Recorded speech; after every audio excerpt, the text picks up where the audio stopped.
제가 읽은 걸 말씀드리면, 이제, 겨울밤이란 제목을 쓰고 작품을 쓰고 난 다음에, 이제 이게 한국 작가들이 가지고 있는 폐단이라고 나는 생각하는데, 어느 황제의 회상, 요렇게 읽어줬으면 좋겠다는 걸 그 부제로 다룬 거예요.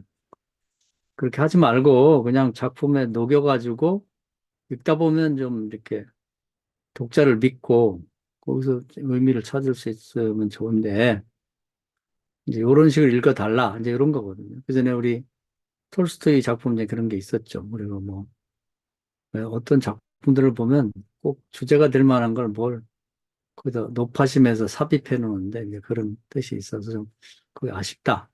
근데 이제, 황제하고 이제 왕학, 뭐 이런 얘기가 중간에 나온 건 뭐냐면, 이 얘기 나올 때 이제, 중국 철학에 보면은, 중국의 공자 철학은 제왕학입니다. 왕이 어떻게 백성들을, 인이라는 게 이제 높은 사람이 아랫사람을 사랑하는 거거든요. 남녀 간의 에로스 이런 게 아니고. 그러니까 제왕학이에요. 중국의 어, 공자의 사상. 그 집약된 것이 말하자면 주위의 그 철학인데, 근데 주위가 주로 가장 중요하게 본 것은 이제 대학입니다. 대학에 보면 그걸 요약하면 경물치지, 수신제가 치고 평천합니다. 이제 그걸 중심에 읽어달라 이런 얘기입니다. 알고 보면은. 그래서 이제 경물치지는 어떤 사태, 상황을 이제 가까이 다가가서, 물이라는 건 그런 걸 다 대표하거든요. 그거에 대한 진정한 깨달음, 지식에 이르고, 경물치지, 이를 지자입니다. 지식에 이른 다음에 그 깨달은 걸 가지고 자기 수신, 자기를 다스리고, 제가 가정을 다스리고, 시국평천의 세상을 다스리라. 이거거든요. 이제 제왕학이라는 것이 이제 근본이 그런 얘기예요.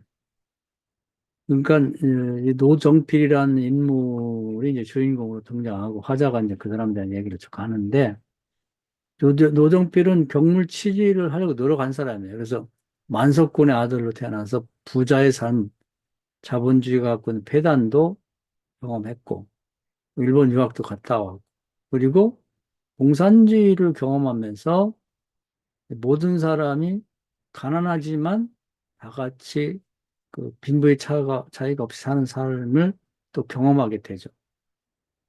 그러면서 자기의 그 속내가 드러난 게 이제 이 주인공과의 대화에서, 감옥에서는 배고픈 사람 없지 않냐, 읽으면 되지 않느냐, 이런 그 어떤 경물 치지를 한 거예요. 이 사회를 바라볼 때 또 사회가 이렇게 돼야 되지 않냐 그러면서, 자본주의보다는 빈부의 차이가 심한 자기 아버지나 자기 부인도 부자죠. 하진사인데 하영신이네도 부잣집이에요. 부자와 부자가 만나서 더 부자가 됐는데, 그런 삶이 과연 이 사회에 가 제대로 된 사회겠는가? 공산주의 사상을 접하고 그들이 하고자 하는 걸 보니까 모든 사람이 평등하게 생산하고 평등하게 먹고 산다는 게 좋아 보이는 거죠. 그래서 진정한 지식에 이른 거예요. 이 두 가지를 경험하면서.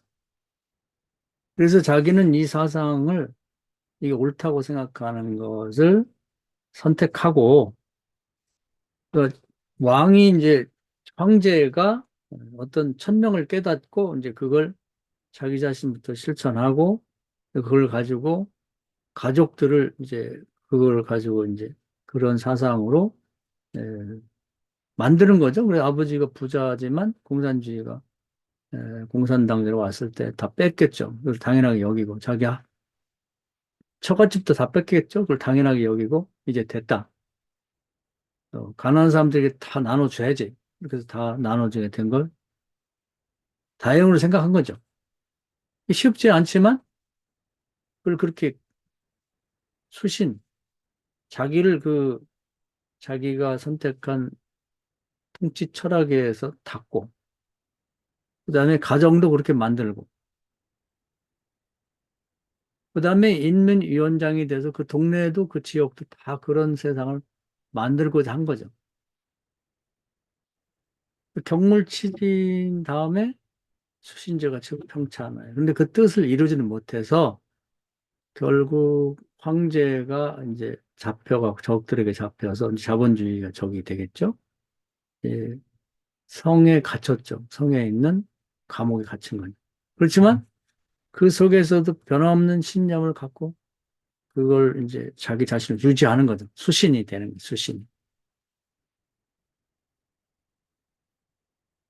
그래서 이제 자기 아버지뿐 아니라 뭐 알렉산드리아에 나오는 자기 노상필 동생도 이 노정필에 의해서 이제 가정이 그렇게 공산주의화 사상을 갖게 된 거니까 수신 제거가 된 거죠. 치국 평차는 실패했지만. 그렇지만 그 자기가 선택하고 옳다고 생각했던 치국, 이 경물 취지, 자기가 도달한 지식은 틀리지 않았다고 하는 걸 갖고 있는 거예요, 계속해서. 그러면서 감옥 안에서도 그걸 바라보는 거죠. 이 정도면 되지 않나? 다들 똑같은 조건에서 똑같이 밥 굶는 사람은 없으니까. 근데 밖에 나가면 자기 아버지나 저같이 뭐 엄청난 부자인데, 에, 나머지 대다수 사람들은 너무나 가난하게 살고 있으니까, 그것보다는 감옥 같은 세상을 할지라도 평등한 세상이 좋다. 이런 신념을 계속 갖고 있는 거죠. 그러니까 그 시류에 따라서 이렇게 흔들리는 사람들을 보통 사람이라고 그러면 겨울밤처럼 차갑고 밤이니까 어둡고 겨울밤 길어요. 이러한 혼란의 시대가 있다 할지라도 자기가 선택한 경물 취지, 또 다른 지식에 의거해 자기를 다스리고 자기 가정을 다스리고 자기가 속한 지역을 다스리고자 하는 마음을 변함없이 갖고 있는 사람은 어떤 시대니 황제라고 봐도 틀리지 않다. 이런 얘기죠. 이런 사람들에게 이제 뭐 공자도 뭐 어떤 천하를 다스릴 수 있는 기회가 없어가지고 학자가 또 끝났는데 뭐 그런 사람이라고 해서 다 뭐 천하를 통치할 수 있는 기회가 주어지는 건 아니죠. 그런데 그런 의미에서 어, 노정필은 공자와 같은 그런 제왕학을 알고 있고 제왕의 그런 삶을 살았던 존재로 봐도 다르지 않다. 그런 사람으로 볼 수 있다는 거죠. 그런데 이제 이 화자인 이 어떤 무슨 기록자 또는 뭐 작가 이 사람은 노정필에 비하면 이제 이렇게 하면 이렇게 하고 저렇게 하면 저렇게 하고 그런 보통 사람들이 그 황제와 같은 가치가 있는 사람은 못 된다. 그 살아온 과정 시대를 보면 일제 시대 때는 뭐 일제 부역할 것인가 뭐 독립운동할 건가 하다가 음, 또 왔다 갔다 하는 사람이 있고 뭐 그런가 하면 뭐 좌우 해방된 다음에 좌익이냐 우익이냐 할 때 좌익에 붙었다 우익에 붙었다 하는 그런 사람들이 있는데 이 화자가 이제 그런 사람이죠. 네, 그래서 이제 이 노정필이 비난하는 건 뭐 감옥에 갇혔을 때 사형을 보면서 이거 없애야 되는 사형제들 그렇게 떠버렸는데 그런 경물 취지에 이르렀다고 쳤으면 밖에 나와서 운동을 해야죠.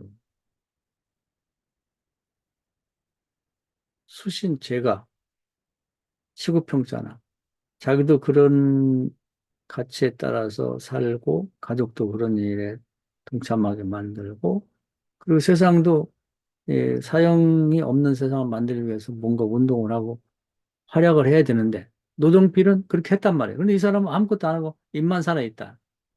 보통 사람이죠. 제왕 같은 사람은 못 되는 거예요.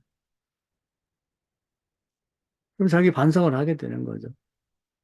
중국에 있을 때에 뭐 12살인가 뭐 된 아이가 자기 물에 빠져 죽게 되었을 때 헤엄쳐서 자기를 구해줬다. 근데 이제 이 아이가 너무 고마워서 이 아이가 권총을 하나 갖고 싶다 그래서 권총을 되게 구해가지고 아이에 줬는데 그걸 갖고 있다가 일본군에게 잡혔죠. 이거 너 뭐 하려고 어디서 난 거야? 누가 줬어? 이렇게 됐는데 그걸 말했더라면 이 화자가 이 적에게 총을 주어졌기 때문에 자기가 맞아 죽든지 죽을 수도 있는데 그 아이가 화자를 지켜주기 위해서 아주 얼굴이 다 뭉개질 정도 맞으면서도 어, 그 말하지 않았고 이 사람이 너무 괴로워서 말하려고 할 때 눈으로 얼굴로 절대 말하지 마라. 그러면서 지켜줬다는 거예요. 그리고 이제 살아남아서 이제 나중에 예, 해방이 돼서 지금 한 40세쯤 됐을 거라고 생각하는데 그 어린 나이도 자기가 물에 빠진 사람을 구해줬고 또 저 사람이 나를 선의로 곤충을 구해줬는데 내가 말하면 저가 죽을 수 있다고 하는 걸 깨닫고 끝까지 그걸 지켜줬다고 하는 행동을 옮겼다는 거죠. 자기 생각을 실천에 옮긴 거죠. 근데 자기는 지금 뭐냐? 말만 앞서고 아무것도 안 된다. 그래서 노정필이 비난이 기록자가 되지 말고 황제가 되라.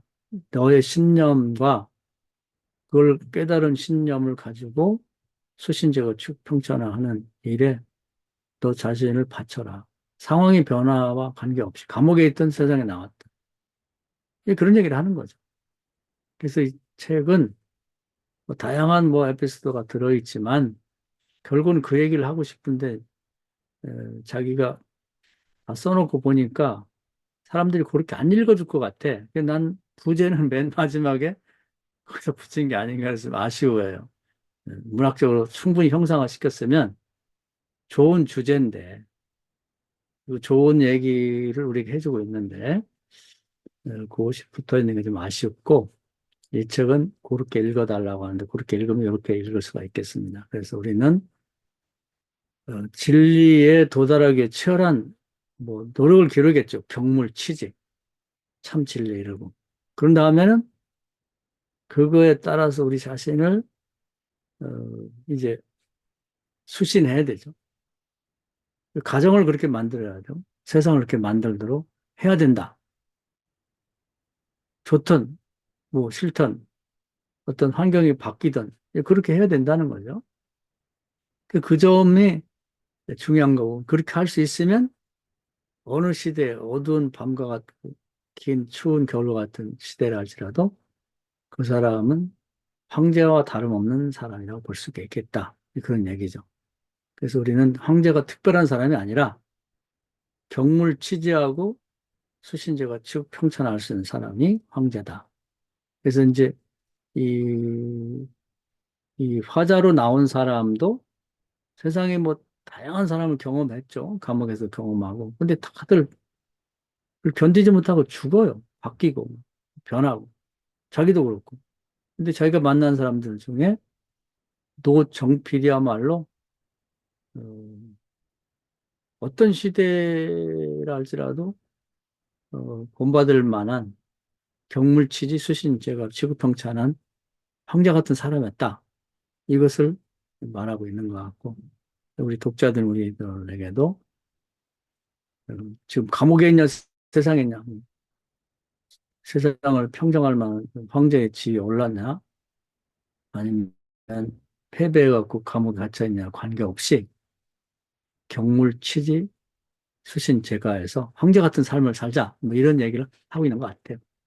목사들도 마찬가지인 것 같습니다. 뭐 어려울 때는 어려울 때대로 목회할 때는 목회할 때대로 목회 끝나고 은퇴하면 은퇴한 대로 항상 자기가 도달한 진리가 있어야 되고 그 진리에 벗어남이 없이